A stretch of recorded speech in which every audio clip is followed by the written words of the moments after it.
Hello everyone, Jatin this side from gladtutor.com, and today we will talk about Salesforce compensation, which includes its meaning, objectives, characteristics, factors determining the compensation plan, and its types. So this is the part 5 of our sales management series.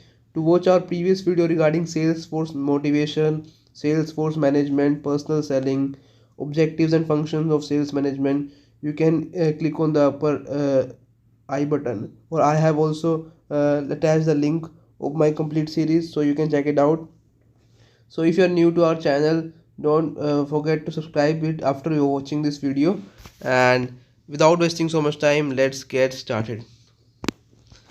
So firstly, we will start with the meaning of Salesforce motivation. So efficient and talented Salesforce can be retained in the job only when they are adequately compensated for their services. So no कोई भी employ किसी company में काम नहीं करेगा या वो तभी रिटेन रह सकता है जब उसको एक अच्छी सैलरी मिल रही होगी जो उसके सर्विसेज को इक्वली कंपनसेट कर रही है। अगर वो उसको कंपनसेट नहीं कर पा रही है, उसकी डिमांड्स, उसकी जो नीड्स है वो फुलफिल ही नहीं हो पा रही है, या वो जो वो इतना हार्ड वर्क कर रहा है वो उसके बदले में उसको इतनी कंपनसेशन नहीं मिल रही है, तो कोई भी सेल्स फोर्स कंपनी में नहीं रुकेगा। तो बेसिक कंपनसेशन एलिमेंट्स होते हैं salary, commission, bonus and fringe benefits. Salary जो आपको बेसिक सैलरी होती है, कमीशन आपको पर सेल करने पे कुछ परसेंट ऑफ कमीशन मिलता है रेवेन्यू का। बोनस बोनस होता है आपको कुछ ईयरली या ओकेजनली आपको कुछ अलग से कंपनी मनी देती है। Fringe benefits like health insurance, life insurance, other benefits देते हैं, उसमें आपको मिलता है पीएफ, प्रोविडेंट फंड वगैरह, तो वो सब फ्रिंज बेनिफिट्स में आता है। So this is all about the meaning of sales force compensation. Now come to the objectives of Salesforce compensation. The first objective is to increase the efficiency and effectiveness of salesperson. तो पहला objective यही होता है कि अपने जो sales person हैं उनकी एफिशिएंसी बढ़ाए, उनकी इफेक्टिवनेस बढ़नी चाहिए। To act as a motivational factor for sales person to perform selling and non selling activities. जो सेल्स पर्सन है उनके लिए एक कंपनसेशन, एक मोटिवेशनल फैक्टर होना चाहिए ताकि वो परफॉर्म कर सके अपने सेलिंग और नॉन सेलिंग एक्टिविटीज़। और कंपनसेशन का सबसे बड़ा ऑब्जेक्टिव होता है कि हम अट्रैक्ट कर सके स्किल्ड और टैलेंटेड एम्प्लॉयज़ अपनी ऑर्गेनाइजेशन के लिए, और उनको रिटेन भी कर सके, राइट। अगर हम उनको रिटेन नहीं कर पा रहे हैं तो इन केस लाइक या तो कंपनसेशन में इशू है या कंपनी के इन्वायरमेंट में। To achieve equity between efforts made and compensation provided to sales person. तो इक्वल होना चाहिए कि जो वो एफर्ट्स कर रहा है, जो उसको कंपनसेशन दी जा रही है, वो दोनों इक्वल होनी चाहिए, कुछ भी कम नहीं होना चाहिए, नहीं तो वो उसको उसमें परफॉर्मेंस में आपको थोड़ा सा वो इम्प्रूवमेंट या आपको परफॉर्मेंस इतनी अच्छी नहीं दिखेगी उसकी, ठीक है। To control selling expenses to improve the goodwill of organization. अगर हम अच्छी सैलरी नहीं दे रहे हैं तो कंपनी की रेपुटेशन भी ख़राब होती है उससे।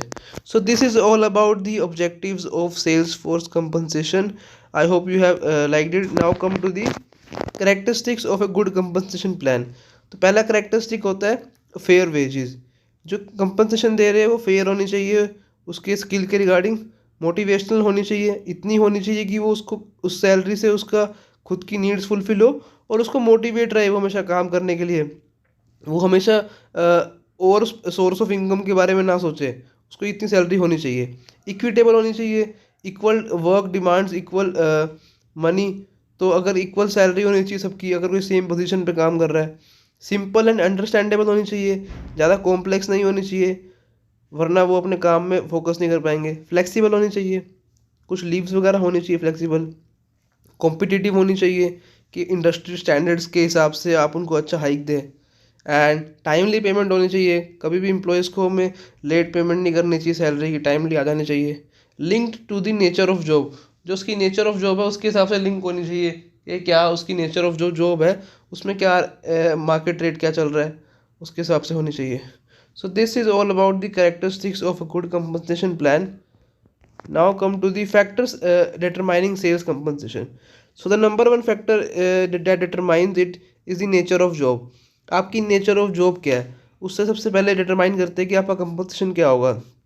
सेकंड, ऑर्गेनाइजेशन की कितनी एबिलिटी है कि वो कितना पे कर सकती है इस रोल के लिए. थर्ड, मार्केट में क्या कंपटीशन चल रहा है, मार्केट में लोग कितना दे रहे हैं एक दूसरे उसको दूसरी कंपनी में. Fourth is experience of salesman, उसका कितना एक्सपीरियंस है, एक्सपीरियंस बहुत मैटर करता है. अगर सेम इंडस्ट्री एक्सपीरियंस है तो वो बहुत ज़्यादा मैटर करता है. Level of sales and order size, वो कितनी सेल्स कर चुके हैं या वो जो सेल्स हम करवाने वाले हैं उसका लेवल क्या है. नेचर ऑफ प्रोडक्ट क्या है जो हम उसको जिसकी सेल्स वो करेंगे, हम कितना एडवर्टाइजिंग और सेल्स प्रमोशन एफर्ट्स करने वाले हैं. तो ये सारे फैक्टर्स बहुत ही ज़्यादा मैटर करते हैं to determine the sales compensation. Now come to the types of compensation plan. So they are basically around 7 types. First is straight salary, जो हमें सैलरी मिलती है. कमीशन मेथड, जो आपको पर सेल करने पे कुछ पार्ट ऑफ रेवेन्यू मिलता है. सैलरी प्लस कमीशन होता है, आपको सैलरी भी मिलेगी प्लस आप जितनी सेल्स करोगे उसकी कमीशन भी मिलेगी.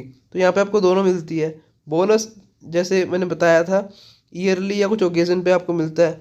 फ्रिंज बेनिफिट्स होता है आपकी जो सैलरी से अलग आपको क्या बेनिफिट्स मिल रहा है कंपनी की तरफ से, like health insurance, life insurance, या कोई पीएफ हो गया, या अदर बेनिफिट्स होते हैं बहुत सारे जो कंपनी देती है. लोन की फैसिलिटी देती है, नोट लोन, लाइक घर की और बहुत सारी फैसिलिटीज़ होती है, गाड़ी की होती है.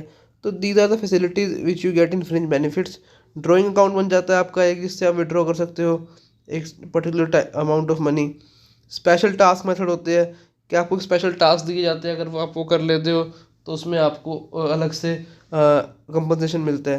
So this is all about the meaning, characteristic, objectives and the types, right? So I hope you guys have liked the video. If you like it, make sure you subscribe this channel and don't forget to turn on the bell icon so that if I upload any video regarding finance sales management, you will get notified.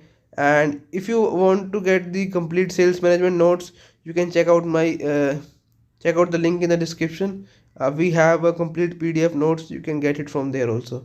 So I hope you guys have liked the video. Bye bye.